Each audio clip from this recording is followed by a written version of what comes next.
ನಮಸ್ಕಾರ. ಮೊನ್ನೆ ನಂಗೊಂದು ಕ್ಲೈಂಟ್ ಬಂದಿತ್ತು. ಆ ಹುಡುಗಿ ಸುಮಾರು ಒಂದು 17ಇಂದ 18 ವರ್ಷ ಇತ್ತು. ಆಕೆ ಓರ್ವ 40 ವರ್ಷದ ವ್ಯಕ್ತಿಯನ್ನ ಮದುವೆ ಆಗಿದ್ರು.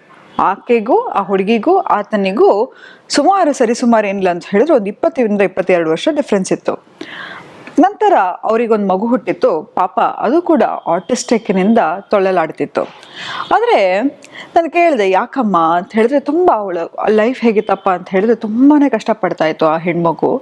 ಯಾಕಪ್ಪ ಯಾಕೆ ನೀನು ನೋಡ್ಲಿಲ್ವಾ? ಈಗಿನ ಕಾಲದಲ್ಲಿ ಹುಡುಗಿರೆಲ್ಲ ತುಂಬ ಸ್ಮಾರ್ಟ್ ಇರ್ತಾರೆ, ಮದುವೆ ಆಗೋಕ್ಕಿಂತ ಮುಂಚೆ ಎಲ್ಲ ಬ್ಯಾಕ್ಗ್ರೌಂಡ್ ಚೆಕ್ ಮಾಡ್ತಾರೆ. ನಂತರ ನೀನು ಯಾಕೆ ಇಷ್ಟೊಂದು ಏಜ್ ಡಿಫ್ರೆನ್ಸ್ ಇರೋರ್ನ ಮದುವೆ ಆದಂತ ಹೇಳಿದ್ರೆ, ಆಕೆ ಪಾಪ ತುಂಬ ಇನ್ನೋಸೆನ್ಸ್ ಇಂದ ಹೇಳಿದ್ರು, ಮೇಡಮ್ ನಮ್ಮ ಊರಲ್ಲಿ ಒಂದು ದೇವಸ್ಥಾನ ಇತ್ತು. ಆ ದೇವಸ್ಥಾನದಲ್ಲಿ ಒಬ್ರಿಗೆ ಮೈ ಮೇಲೆ ದೇವ್ರು ಬರುತ್ತೆ.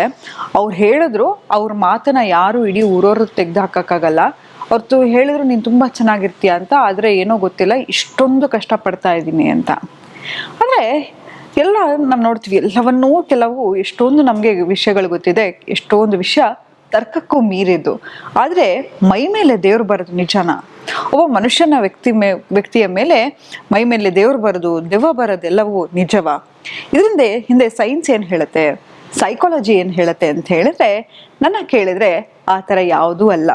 ಯಾಕಂತ ಹೇಳಿದ್ರೆ ನಮ್ಮಲ್ಲಿ ಏನಾಗುತ್ತೆ ಅಂತ ಹೇಳಿದ್ರೆ, there is a syndrome called possession syndrome or dissociative personality disorder ಅಂತ ಕರಿತೀವಿ. ಅಂತ ಹೇಳಿದ್ರೆ ನೀವು ನೋಡಿರ್ಬೋದು, ಮೊನ್ನೆ ಒಂದು ರೀಸೆಂಟ್ ಆಗಿ ಒಂದು ಇನ್ಸಿಡೆಂಟ್ ಆಯಿತು. ಅಲ್ಲಿ ಒಂದು ಮನೆಯಲ್ಲಿರ್ತಕ್ಕಂಥ 3 ಮಕ್ಕಳು ಕೂಡ ಸೂಸೈಡ್ ಅಟೆಂಪ್ಟ್ ಮಾಡ್ತಾರೆ. ಅವರನ್ನ ಕೇಳಿದ್ರೆ ಯಾಕೆ ಹೀಗೆ ಮಾಡಿದ್ರು ಅಂತ ಹೇಳಿದ್ರೆ, ಅವ್ರು ಯಾವಾಗಲೂ ಹೇಳೋರು, ನಾವು ಇಲ್ಲಿ ಅವರಲ್ಲ, ಕೊರಿಯನ್ಸ್ ಅವರು ಅಂತ ಹೇಳೋರು ಅಲ್ವಾ. ಹಾಗಾಗಿ ಏನಾಗತ್ತೆ ಅಂತ ಹೇಳಿದ್ರೆ, ಯಾವಾಗ ನನಗೆ ವಾಸ್ತವ ವಿಷಯ ನನಗೆ ಕಂಫರ್ಟಬಲ್ ಇರಲ್ವೋ, ನನ್ನನ್ನು ನಾನು ಬೇರೆ ಪರ್ಸನಾಲಿಟಿ ಜೊತೆ ಕಂಪೇರ್ ಮಾಡ್ಕೋತಾ ಇರ್ತೀನಿ. ಇದಕ್ಕೆ ಹಲವಾರು ಉದಾಹರಣೆ ನನ್ನ ಎಕ್ಸ್ಪೀರಿಯನ್ಸಲ್ಲಿದೆ. ಇನ್ನೊಂದು ಹೆಣ್ಮಗು ಬಂದಿತ್ತು ನನ್ನ ಹತ್ರ. ಆಕೆ ಕೂಡ ಮೈ ಮೇಲೆ ದೇವ್ರು ಬರುತ್ತೆ ಅಂತ ಹೇಳಿ ಆಕೆಯ ತಾಯಿ ಕರ್ಕೊಂಡು ಬಂದಿರೋರು. ಮನೆಯಲ್ಲಿ ಯಾವಾಗಲಾದ್ರೂ ಏನಾದ್ರು ತಪ್ಪು ಮಾಡಿದ್ರೆ, ಗಲಾಟೆ ಮಾಡಿದ್ರೆ ತಕ್ಷಣ ಮೈ ಮೇಲೆ ಅಮ್ಮ ಬರುತ್ತೆ. ಅಮ್ಮ ಬಂದ ತಕ್ಷಣ ನಾವೆಲ್ಲರೂ ತುಂಬ ನಿಶಬ್ದದಿಂದ ಇರ್ತೀವಿ, ಅಮ್ಮನಿಗೆ ಗೌರವಿಸ್ತೀವಿ. ಆಕೆ ಮೈ ಮೇಲೆ ಅವಾಗವಾಗ ದೇವ್ರು ಬರ್ತಾ ಇರುತ್ತೆ. ನಮ್ಮ ಊರಿಗೆ ಹೋದಾಗೂ ಕೂಡ ದೇವ್ರು ಬರ್ತಾ ಇರುತ್ತೆ ಅಂತ ಹೇಳೋರು. ಅವಳ ಹತ್ರ ಕೂತ್ಕೊಂಡು ಸೂಕ್ಷ್ಮವಾಗಿ ಮಾತಾಡಿದಾಗ ಆಕೆಗೆ ತುಂಬ ಇನ್ಸೆಕ್ಯೂರಿಟಿ ಇತ್ತು. ಯಾವಾಗಲೂ ಅವಳನ್ನು ನೋಡಿದಾಗ, ಏನಮ್ಮ ನೀನು ಇಷ್ಟು ಕಪ್ಪಗಿದ್ಯಾ, ಡುಮ್ಮಕ್ಕಿದ್ಯಾ, ಯಾರು ನಿನ್ನ ಮದುವೆ ಆಗ್ತಾರೆ ಅಂತ ಪದೇ ಪದೇ ಅವಳಿಗೆ ಅವಳ ಫಿಸಿಕಲ್ ಬಗ್ಗೆ ಮಾತಾಡ್ತಾ ಹೋಗೋರು.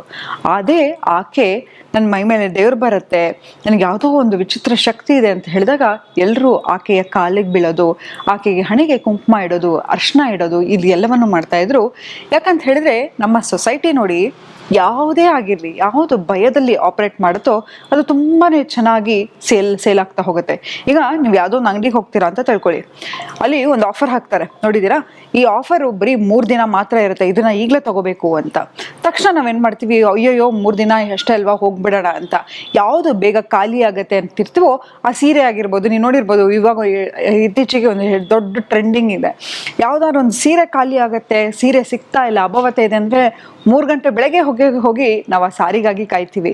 ಹೀಗೆಲ್ಲ ಇರಬೇಕಾದ್ರೆ ಮನುಷ್ಯನಿಗೆ ಫಿಯರ್ ಯಾವಾಗಿರುತ್ತೋ ಆತ ಇಂಪಲ್ಸಿವ್ ಆಗಿ ರಿಯಾಕ್ಟ್ ಮಾಡಲಿಕ್ಕೆ ಶುರು ಮಾಡ್ತಾನೆ. ಯಾವಾಗಲೂ ಅಷ್ಟೇ ನಮ್ಮ ಸಿಸ್ಟಮ್ಮು ಒಂದು ನಂಬಿಕೆ ಮೇಲೆ ಹೋಗ್ತಾ ಇರುತ್ತೆ. ಈ ಸೊಸೈಟಿ ಎಂಬ ಸಿಸ್ಟಮ್ ಏನಿದೆಯಪ್ಪ, ಅದು ನಂಬಿಕೆ ಮೇಲೆ ಹೋಗ್ತಾ ಇರುತ್ತೆ. ಆದರೆ ನಂಬಿಕೆ ಇರೋದು ಒಳ್ಳೆಯದು, ಆದರೆ ಮೂಢನಂಬಿಕೆಯಿಂದ ನಮ್ಮ ಜೀವನವನ್ನು ಹಾಳು ಮಾಡ್ಕೊಳ್ಬಾರ್ದು. ಯಾಕಂತ ಹೇಳಿದ್ರೆ ಒಂದಕ್ಕೆ ಮಾತ್ರ ನಿಜ ತಿಳ್ಕೊಳ್ಳಿ, ದೇವ್ರು ಅನ್ನೋದು ನಾವು ಯಾವುದೋ ಒಂದು ಗುಡಿಗೆ ಹೋಗಬೇಕು ಅಥವಾ ಎಲ್ಲೋ ಪೂಜೆ ಮಾಡಬೇಕು, ಹೋಮ ಮಾಡಬೇಕು ಅಂತಿಲ್ಲ. ಇಡೀ ಪ್ರಪಂಚವನ್ನು ಸೃಷ್ಟಿ ಮಾಡಿರ್ತಕ್ಕಂತಹ ಭಗವಂತ ನಿಮ್ಮಿಂದ ಏನನ್ನ ಎಕ್ಸ್ಪೆಕ್ಟ್ ಮಾಡ್ಲಿಕ್ಕೆ ಸಾಧ್ಯ? ಅಥವಾ ನೀವು ಅವ್ರಿಗೆ ಏನಾದರೂ ಕೊಡಲಿಕ್ಕೆ ಸಾಧ್ಯನಾ? ಅವನನ್ನು ಯಾಕೆ ನಾವು ಪರಮಾತ್ಮ ಅಂತ ಹೇಳ್ತೀವಿ ಅಂತ ಹೇಳಿದ್ರೆ, ಎಲ್ಲವ ಶಕ್ತಿಯನ್ನು ಮೀರಿದ ಶಕ್ತಿ ಅದು ಅಲ್ವಾ. ಹಾಗಿದ್ಮೇಲೆ ಅಂತಹ ಉನ್ನತವಾದ ಶಕ್ತಿ, ಅಂತಹ ದೈವ ಶಕ್ತಿ ಒಬ್ಬರು ಮೈ ಮೇಲೆ ಬಂದು ನಿಮಗೆ ನುಡಿ ಕೊಡಲಿಕ್ಕೆ ಸಾಧ್ಯನಾ? ಖಂಡಿತವಾಗ್ಲೂ ಇಲ್ಲ. ಇದಕ್ಕೆಲ್ಲವನ್ನು ಒಗ್ಗಿ ಯಾವುದೋ ಒಂದು ಭಯಕ್ಕೆ ನಮ್ಮನ್ನು ನಾವು ತೊಳಲಾಡಿಸ್ಕೊಂಡು ಯಾವುದೇ ಥರ ನಿಮ್ಮ ಮಕ್ಕಳಿಗಾಗಲಿ ಅಥವಾ ಏನೇ ಒಂದು ನಿರ್ಧಾರ ತಗೋಬೇಕಾದ್ರೂ ಯಾರ ಮೈ ಮೇಲೆ ಕೂಡ ದೇವ್ರು ಬರೋದಿಲ್ಲ. ನೋಡಿ, ಯಾವಾಗಲೂ ಅಷ್ಟೇ, ನಿಮ್ಗೆ ಏನಾದರೂ ಡಿಸಿಷನ್ ತಗೋಬೇಕು ಅಂತಿದ್ರೆ ಇಂಪಲ್ಸಿವ್ ಆಗಿ ತಗೊಳ್ಳಿಕ್ಕೆ ಹೋಗಬೇಡಿ. ಯಾವುದೇ ಒಂದು ಡಿಸಿಷನ್ ಅನ್ನ ಮಾಡಬೇಕಿದ್ರು ಅದರ ಕಾನ್ಸ್ ಯಾವುದು, ಪ್ರಾಸ್ ಯಾವುದು ಅಂತ ಬರಿತಾ ಹೋಗಿ. ಈ ಡಿಸಿಷನ್ ಅನ್ನ ನಾನು ತಗೊಂಡ್ರೆ ಮುಂದೆ 5 ವರ್ಷದ ನಂತರ ಅದು ಹೇಗೆ ಇಂಪ್ಯಾಕ್ಟ್ ಆಗುತ್ತೆ, ಅಥವಾ ಮುಂದೆ ಇದರಿಂದ ನನಗೇನಾದರೂ ಆಪತ್ತಿದೆಯಾ, ಎಲ್ಲವನ್ನು ಬರಿತಾ ಹೋಗಿ. ಯಾವಾಗ ವಿಶ್ಲೇಷಣೆ ಮಾಡ್ತಾ ಹೋಗ್ತೀವೋ ಆಗ ನಮಗೆ ಉತ್ತರ ಸಿಗ್ತಾ ಹೋಗುತ್ತೆ. ಯಾವುದೇ ಕಾರಣಕ್ಕೂ ಈ ಥರ ಒಂದು ಇನ್ಸ್ಟೆನ್ಸಿಂದ ನಿಮ್ಮ ಲೈಫಲ್ಲಿ ಡಿಸಿಷನನ್ನು ಮಾಡ್ಲಿಕ್ಕೆ ಹೋಗಬೇಡಿ ಅಂತ ಹೇಳ್ತಾ ಇವತ್ತಿನ ಸಂಚಿಕೆಯನ್ನು ನಾನು ಮುಕ್ತಾಯಗೊಳಿಸ್ತಿದ್ದೀನಿ. ಧನ್ಯವಾದಗಳು.